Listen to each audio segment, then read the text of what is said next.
If I could reveal one invisible addiction that I can see that keeps keeping Christian entrepreneurs from hearing God, that keeps you and I from multiplying wealth, that keeps brothers and sisters, I mean the good guys, the Jesus lovers, that keeps us from walking in supernatural peace.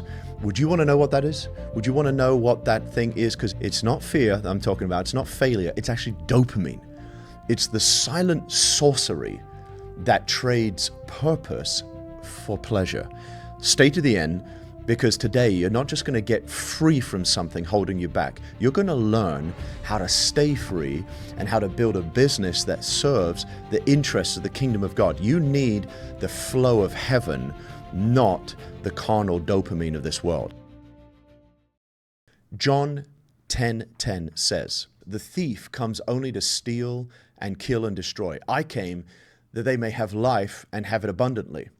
The thief doesn't have to kill your company if he can sedate you in other ways. He just doesn't need to steal your money if he can gnaw away at your joy and your motivation.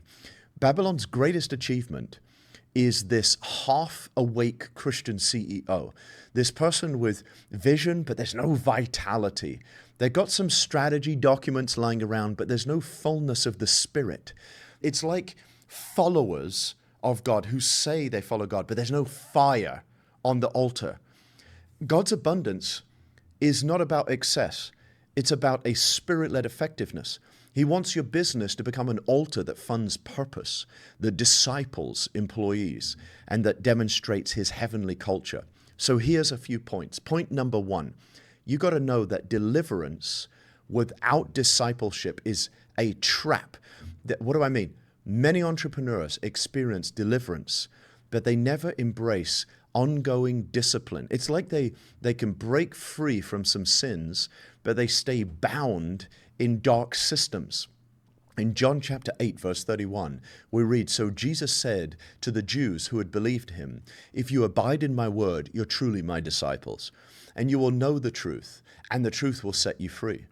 It's deliverance that breaks the chain, but this Spirit-led discipleship program is what God wants for you, to rewire your thought patterns, rewire your emotions, rewire your spiritual brain. Kingdom entrepreneurs must be discipled not only in the scriptures, but in these new structures, how to manage time, how to steward money, how to use media under the Holy Spirit's lordship. So if you get set free, but you never set these boundaries and set these new rhythms in your life, then Babylon is bringing you continually into its service. So start designing spiritual systems, that morning worship before you jump into your marketing plan, reading scripture out loud, listening. The first thing I do when I get up in the morning, AirPod goes in, I want to hear scripture. Listen to it before you jump into the strain of the day and be with God and hear God, because your newfound freedom needs frameworks.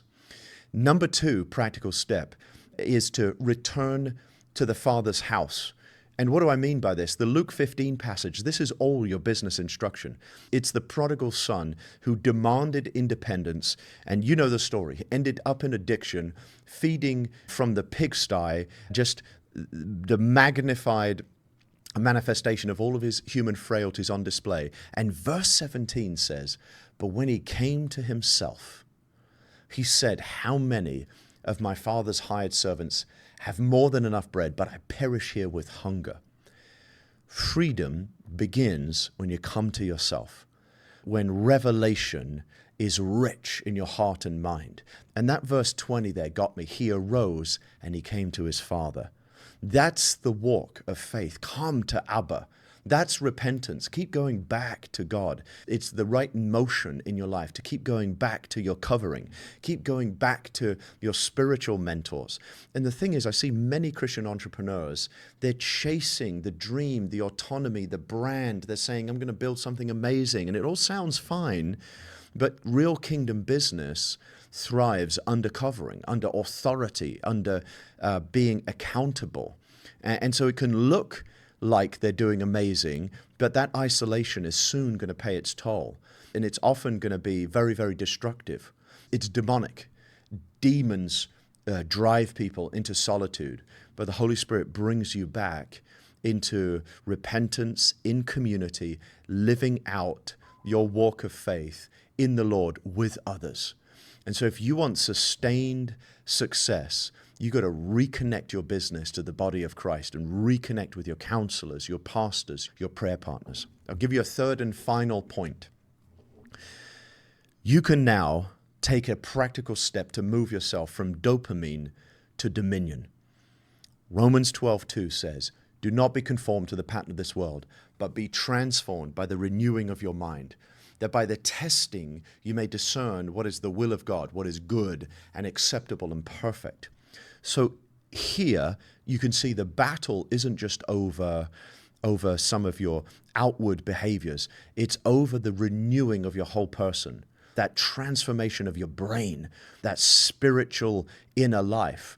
The kingdom entrepreneur who renews the mind practically is the one that gains dominion, because once your mind is free, you're no longer going to be enslaved by the Babylonian systems, the systems of darkness, the trappings, the deceptions. That's where you get that journal. Get fasting. Fast one meal if you've never fasted. Get into silence.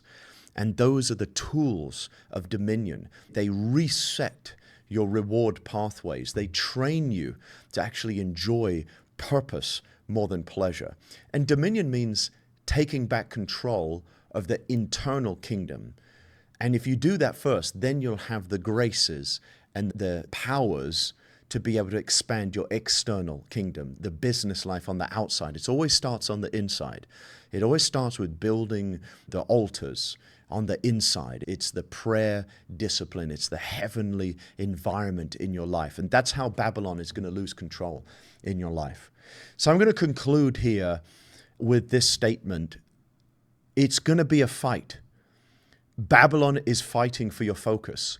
You'll have to fight to get it back, because whoever owns your attention owns the outcome of your life. Somebody's going to govern your life. Somebody's going to determine your schedule. Somebody's going to determine the use of your time. But by the mercy of God, you've got the Holy Spirit. And He is re-educating entrepreneurs in our day so that we can steward the presence of God, steward the revelation, and all of that will lead to the revenue. So make a good habit daily. Make a good decluttering of your life and enter that era of being a holy CEO, a leader whose joy is your strength, not hype, not the scroll, but the presence of the living God, and you'll have a great success.